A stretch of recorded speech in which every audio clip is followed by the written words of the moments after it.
नमस्कार फ्रेंड्स, मैं डॉक्टर अमित कुमार दुबे और आज आपके सामने एक नया टॉपिक लेके आया हूं। और आज की टॉपिक बहुत ही ज़्यादा इंटरेस्टिंग है, बहुत ही ज़्यादा नॉलेजेबल है। और ये इसलिए नॉलेजेबल है, इसलिए इंटरेस्टिंग है कि हमारे जो युवा पीढ़ी है, जो युवा जोश है, ये इनके लिए बहुत ही ज़्यादा इंटरेस्टिंग है। और ये इंटरेस्टिंग क्या है कि जो लोग गुटखा पान तंबाकू खाते हैं उनका मुंह धीरे धीरे करके बंद होने लगता है, वो खुलता नहीं है।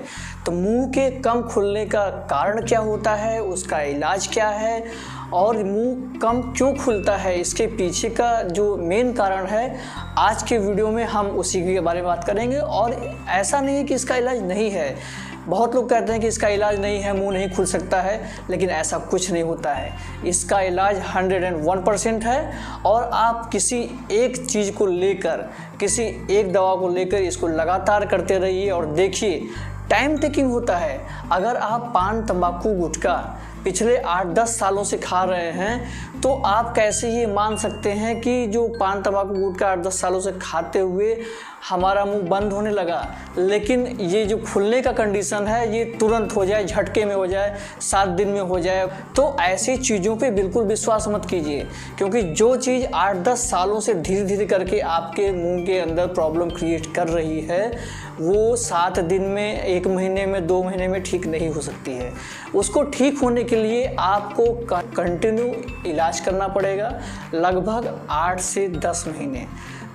नॉर्मल है तो 6 महीने भी होगा, और थोड़ा सा अगर क्रिटिकल कंडीशन है, क्रोनिक ज़्यादा हो गया है, ज़्यादा एडवांस आपका OSMF हो गया है, तो फिर ये थोड़ा सा समय ले सकता है, लेकिन ठीक ज़रूर होगा।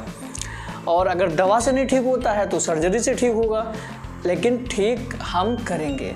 तो आइए इसके बारे में बात करते हैं। ओरल सबम्यूकस फाइब्रोसिस जो होता है, ये एक फाइब्रोटिक बैंड डेवलप हो जाता है हमारे मुंह के अंदर, गाल के अंदर में फाइब्रोटिक बैंड डेवलप हो रहा है, जिससे कि हम ऐसे करके मुंह खोलते हैं। और ये जैसे मेरे मुंह में 4 उंगली जा रही है, तो एक जैसे जो पेशेंट होता है उसके मुंह में 4 उंगली नहीं जाती है, किसी में 3, किसी में 2, धीरे धीरे करके रिड्यूस होने लगती है। तो फिर पेशेंट को ये लग जाता है कि मुझे मुंह के अंदर किसी न किसी प्रकार की प्रॉब्लम होने लगी है। तो फिर यही होता है ओरल सबम्यूकस फाइब्रोसिस। इसमें क्या होता है कि स्टार्टिंग जो इनिशियल फेज होता है उसमें क्या करेगा कि आपके मुंह में जलन होने लगेगी। अब भैया ओरल सबम्यूकस फाइब्रोसिस के बारे में ये सब जानने से पहले हमको तो ये जानना पड़ेगा ना कि ये कहाँ से आई है। तो ओरल सबम्यूकस फाइब्रोसिस जो आज से कम बहुत सालों पहले, मतलब 600 BC पहले इसकी खोज हो चुकी थी। और सुश्रुत नाम के साइंटिस्ट ने इसकी खोज 600 BC में कर रखी थी, और उस समय इसका नाम विधारी दिया था।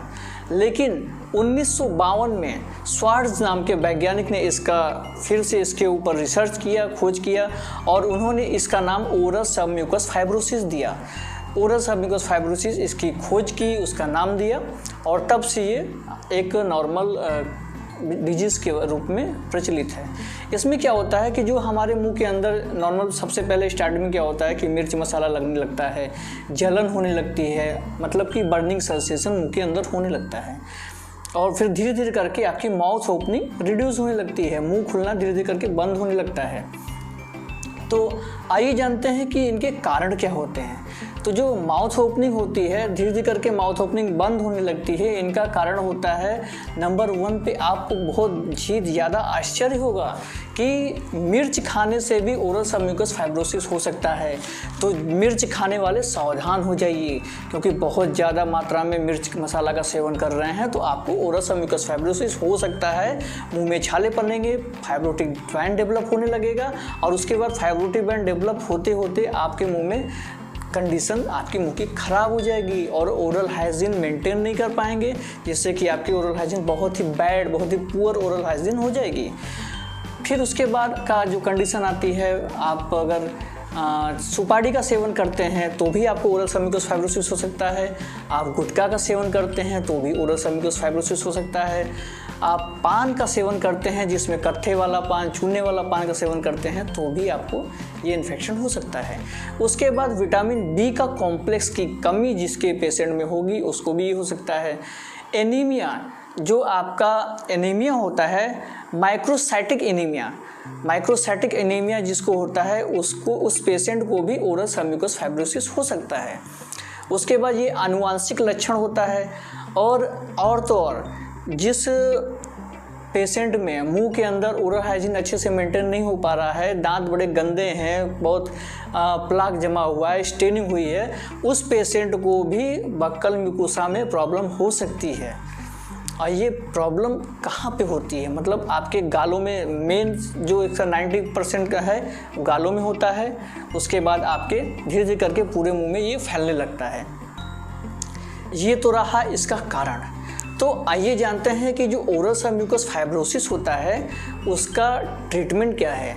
तो ओरल सबम्यूकस फाइब्रोसिस का जो एक नॉर्मल वे में जो हम डेंटिस्ट लोग इसका ट्रीटमेंट देते हैं, उसका ट्रीटमेंट होता है कि आपको मल्टीविटामिन्स की टैबलेट्स दी जाएंगी जिसमें लाइकोपिन की मात्रा बहुत ज़्यादा होगी, और फिर जो स्टेरॉइड की टैबलेट होती हैं जो कि हाइड्रोकार्टिसोन होता है, जो 25 mg की टैबलेट होती है वो आपको दी जाती है खाने के लिए, और कुछ ऐसे विटामिन बी कॉम्प्लेक्स की टैबलेट होती है जिसको दी जाती है, और आपको हाइड्रोनाइडेज का इंजेक्शन भी लगाया जाता है, उससे भी आप ठीक हो सकते हैं। और अगर आपका जो ओरल सबम्यूकस फाइब्रोसिस की कंडीशन थोड़ा सा और ज़्यादा हो गई है और ज़्यादा प्रॉब्लम हो गई है, तो उस कंडीशन में क्या करेंगे कि हम सर्जरी करके भी आपकी ओरल सबम्यूकस फाइब्रोसिस को ठीक कर सकते हैं। और उस सर्जरी में क्रायो सर्जरी करते हैं। क्रायो सर्जरी में क्या होता है कि -20 डिग्री पे आपको उसको फ्रीज कर दिया जाता है, और जो आपका इन्फेक्टेड पार्ट होता है उसको कट करके निकाल दिया जाता है। तो ये रहा ओरल सबम्यूकस फाइब्रोसिस के बारे में एक छोटी सी जानकारी।